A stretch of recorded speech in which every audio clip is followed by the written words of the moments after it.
eğer kıyaslama virüsüne sahip olursak, neye sahip olursak olalım her zaman bunu değersiz hissettirecek bir senaryoyla, bir paylaşımla karşılaşabilir. İnsan her şeyi başaramaz. Bedensel kapasitemiz var, mizaç yapımız var, duygusal yapımız var. Rahmetli Doğan hocamız yani bence bu ülkenin başına gelen en güzel şeylerden bir tanesi diyebilirim.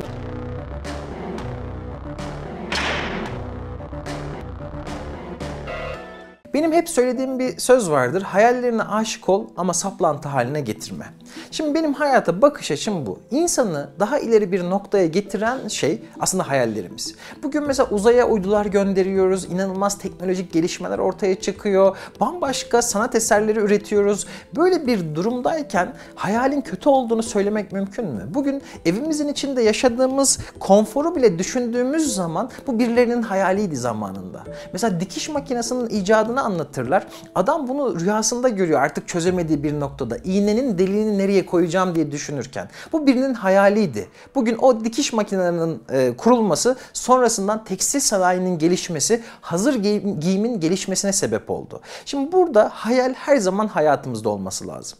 Ama bir de gerçeklerimiz var. Yapabileceklerimiz var, yapamayacaklarımız var. Bugüne kadar kişisel gelişim ekolleri bize hep şunu söyledi. Hayal ettiğin her şeyi başarabilirsin. Yeter ki inan. Bu gerçek değil ama. Yani insan her şeyi başaramaz. Bedensel kapasitemiz var, mizaç yapımız var, duygusal yapımız var. Burada mevzu şu. Bir konuda uğraştım. Yeterince uğraştığımı düşünüyorsam ve olmuyorsa burada yollar ikiye ayrılıyor. Ya başka bir konu bulacağım, hayalimi gerçekleştirmek için başka bir hayal bulacağım ya da onu saplantı haline getireceğim. Ben şöyle çok insanla karşılaşıyorum.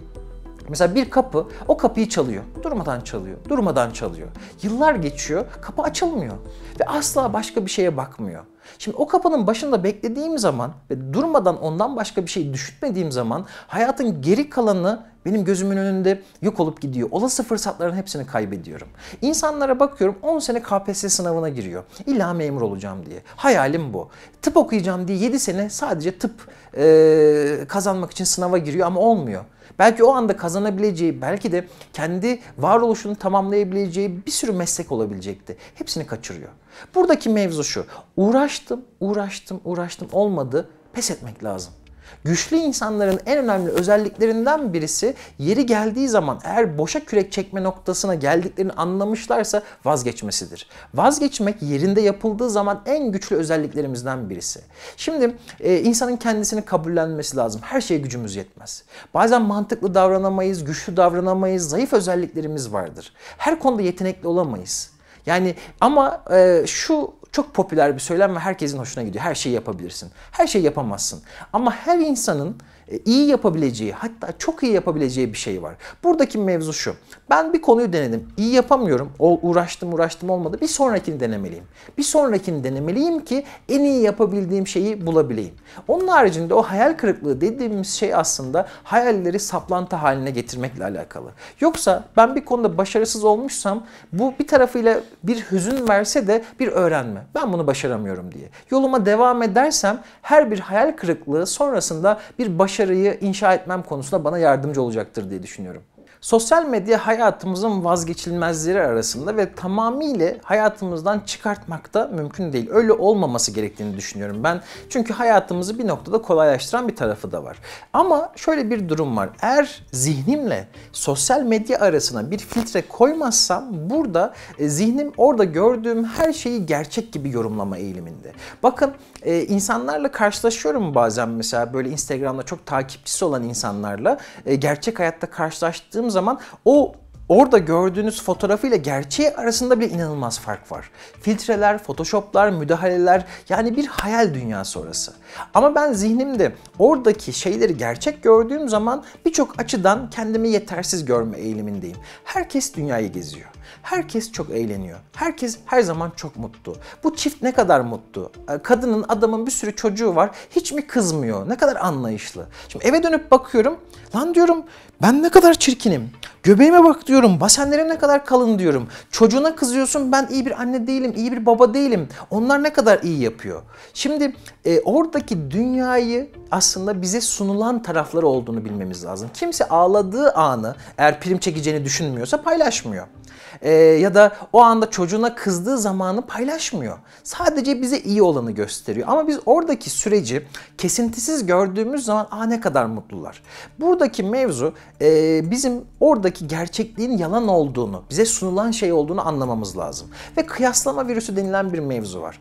Özellikle sosyal medya hayatımızda çok daha fazla etkili olmaya başladıktan sonra bizi en çok mutsuz eden şeylerin başında gelen şey bu. Eğer ben iyi bir şeye sahipsem onu sadece onunla değerlendirdiğim zaman mutlu oluyorum. Ama bir bakıyorum ki bundan daha iyisine sahip olanlar var. Sahip olduğum ilişki, sahip olduğum araba, sahip olduğum ev, gezdiğim yerler, ben bunları gezdim diye mutlu olabilecekken bir bakıyorum ki insanlar çok daha fazlasını yapmış. Diyorum ki ya o zaman benimki değersiz. Şimdi bu çorbadaki sinek gibi. Eğer kıyaslama virüsüne sahip olursak, neye sahip olursak olalım her zaman bunu değersiz hissettirecek bir senaryoyla, bir paylaşımla karşılaşabiliriz. İnsan bir kıyaslama haline giriyorsa her zaman kendini kendi hayatıyla kıyaslaması lazım. Yine sosyal medyayı değerlendirirken yüzen ördek sendromu diye bir şeyden bahsediyorlar. Dışarıdan bir gölün üstünde süzülen bir ördek gördüğümüz zaman ördeği şey diye düşünürüz. Ne güzel hareket etmeden gidiyor gibi düşünürüz. Ama kameramızı o gölün altına, ördeğin ayaklarını görecek seviyeye getirdiğimiz zaman ördeğin ayaklarının çırpınırcasına hareket ettiğini görürüz. Sosyal medyada da dünya böyle. Hayat orada göründüğü gibi değil. Arka planda ciddi sorunlar olabiliyor. Ve ben şunu da düşünüyorum. Her durum için geçerli olmamakla beraber bir insanın sosyal medyada aşırı mutlu, aşırı keyifli, aşırı süper ilişkimiz harika modundaysa bunun da bazı durumlarda hissedilen değersizliğin, sorunların telafisi olarak kullanıldığını. Yani benim ilişkim kötü gidiyor ama ben bunu daha farklı gösterdiğim zaman kendimi de kandırabiliyorum. Bunu da hesaba katmak lazım. Bazen o çok ışıltılı, şaşalı görünen hayatlar arka plandaki kötü olanı saklamak için de kullanılıyor olabilir. Rahmetli Doğan hocamız yani bence bu ülkenin başına gelen en güzel şeylerden bir tanesi diyebilirim. Benim aslında Doğan hocayla tanışma hikayem çok ilginç. Bugün psikolog olmamın aslında en önemli sebeplerinden birisi rahmetli Doğan Cüceloğlu. Lisede Ankara'da yaşıyorum. Ankara Keçiören'de gittiğim lisede o zamanki felsefe öğretmenimiz kitap okumayı sevdiğimi fark edince dedi sana dedi bir kitap önereceğim. Getirdi hatta. Bunu okumanı istiyorum. İnsan İnsana isimli Doğan Hoca'nın kitaplarından bir tanesi. İletişim anlatıyor. İletişim psikolojisi. Ve ben çok meraklıyım bu arada insana dair şeyleri. Okudum ve oradaki insana dair şeyleri okuyunca hatta Ankara Kızılay'da böyle yürüyüşe açık bir yer vardır. Trafik yoktur orada. Araç giremez. Yüksel Caddesi. Orada oturup insanları izliyordum. Bu bunu bundan dolayı yapıyor. Bu bunu böyle yapıyor diye gözlemlemeyi çok severdim ve ben öncesinde mimar olmak istiyordum. O kitabı okuduktan sonra dedim ki ben kesinlikle psikolog olmalıyım. Ve Doğan Hoca'nın diğer kitaplarını hatta bir kitabın ders kitabı olarak okumuştuk. İnsan ve Davranışı diye. Hayatımızın içinde her zaman vardı.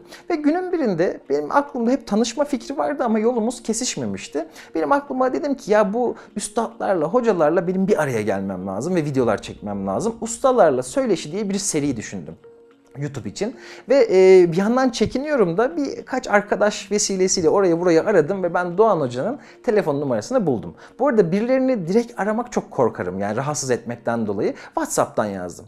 Hocam dedim ben Beyhan Budak işte YouTube'da videolar yayınlıyorum böyle bir projem var. Hani sizinle de böyle bir şey çekmek istiyorum ister misiniz? Ve beni 30 saniye sonra aradı.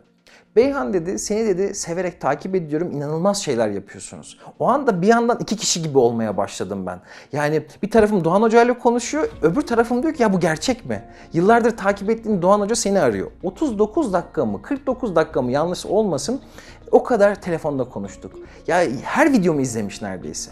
Öyle bir diyalogdan sonra sözleştik ve İzmir'de yazlıklarına gittim ben bu videoyu çekmek için. Doğan Hoca 83 yaşındaydı o zaman ve kalktı bize çay doldurmaya kalkıyor. Ya inanılmaz bazı insanlarla karşılaşırsanız şey olur böyle yüzünüzü gözünüzü sürmek istersiniz ona huzur verir öyle bir yapısı vardı. Oturduk sohbet ettik böyle eski 1 milyoncularda satılan katlanır mutfak masaları vardır böyle küçük beyaz belki hatırlayacaktır izleyicilerimiz. Öyle bir masası var duvara yaslamış orada bir mantar pano var bir sürü notu var orada. Masanın üstünde bilgisayarı ergenler için roman yazmak istiyordu o konuda konuştuk. Bir sürü projesi var bir sürü fikri var ve ben dedim ki yani böyle yaşlanmak istiyorum. Düşünsenize 83 yaşına gelmişsiniz, bir sürü eser vermişsiniz, binlerce seminer vermişsiniz, bir sürü öğrenci yetiştirmişsiniz ve hala kafa bu topluma nasıl faydalı olabilirim noktasında çalışıyor. O yüzden ben çok ilham verici olduğunu düşündüm ve İbrahim Tenekeci'nin bir sözüydü yanlış hatırlamıyorsam. Tanıştık, sevindik, tanıdık, üzüldük. İnsan böyle uzaktan tanıdığı insanlarda hep böyle bir kaygı hissediyor. Acaba uzaktan göründüğü gibi mi? Tanıyınca da gerçek yüzü böyle mi diye. Doğan Hoca tanıştığım zaman gerçekte uzakta göründüğünden çok daha sıcak, çok daha verici ve bilge bir insandı diye düşünüyorum. Bizim toplumumuzda çoğunlukla insanlar belli bir noktaya eriştiği zaman politize oluyorlar. Ve belli bir tarafı dışlayıcı, belli bir tarafı küçümseyici, bir tarafı böyle politik olarak daha sahiplenici noktada oluyorlar. Ve bu bizim insanımıza iyi gelmiyor. Bizim insanımızın kapsayıcı insanlara ihtiyacı var. Böyle baba figürü noktasında şefkatli, herkese A, B, C, D değil hiçbir şey, herkese gelin biz bir aradayız. Türkiye'de, bu coğrafyada, Anadolu'da beraber yaşıyoruz. Ve onun sıklıkla söylediği bir şey var, Anadolu irfanı. Biz bunu hatırlamadığımız müddetçe, bu şefkatli bakışı hayatımıza sokmadığımız müddetçe kutuplaşmaya, birbirimize öfkeli olmaya devam edeceğiz. Onun işte dedim ya başımıza gelen en güzel şeylerden birisi bu noktada olması çok değerli. Mesela o vefat ettiği gün mekanı cennet olsun, ruhu şad olsun yani herkes, her görüşten insan bir paylaşım yaptı.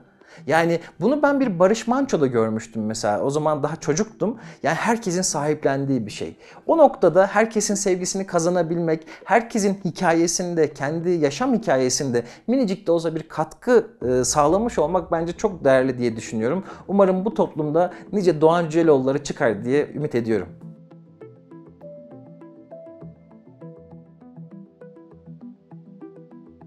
Benim hep söylediğim bir söz vardır. Hayallerine aşık ol ama saplantı haline getirme. Şimdi benim hayata bakış açım bu. İnsanı daha ileri bir noktaya getiren şey aslında hayallerimiz. Bugün mesela uzaya uydular